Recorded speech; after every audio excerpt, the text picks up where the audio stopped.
ওই বিষয়ে তো আমরা কথা বলেছি অলরেডি। গতকাল আবার প্রেসার কুকারের মতো ঘটনা ঘটছে। এটা গতকাল না, আর 2-1 দিন আগে। আপনারা কি মনে করছেন আসলে সারা দেশে কোনো প্ল্যান?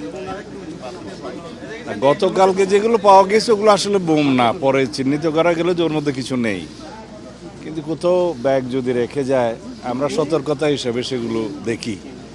যদি কোনো কিছু থাকে, যে কেউ যদি কোনো ধ্বংসাত্মক কিছু করার পরিকল্পনা থাকে, সেরকম আমরা সবসময় সতর্ক থাকি। তো গতকালকে যে ব্যাগ ট্যাগ পাওয়া গেছে ওগুলোতে কিছুই ছিল না।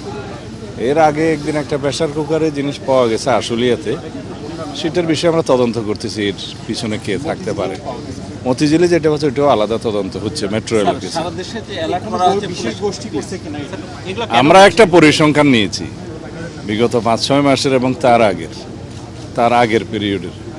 এখানে যে অপরাধ প্রবণতা বা কোথাও এরকম বোম রেখে যাওয়ার ঘটনাগুলো তদন্ত করে আমরা দেখেছি যে আনুপাতিক হারে, তুলনামূলক বিচারে এটা খুবই কম।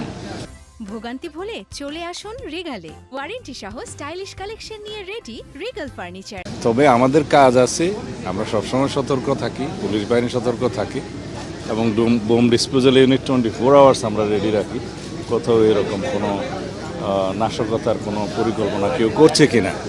তবে আমরা এখনো পর্যন্ত যেটা দেখেছি সেটা আমাদের এখনো বিপজ্জনক কোনো পরিস্থিতির ইঙ্গিত দেয় না।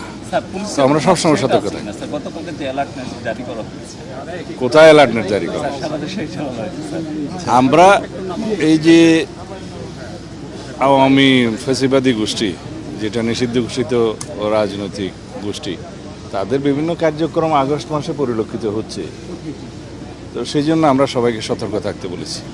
ধন্যবাদ।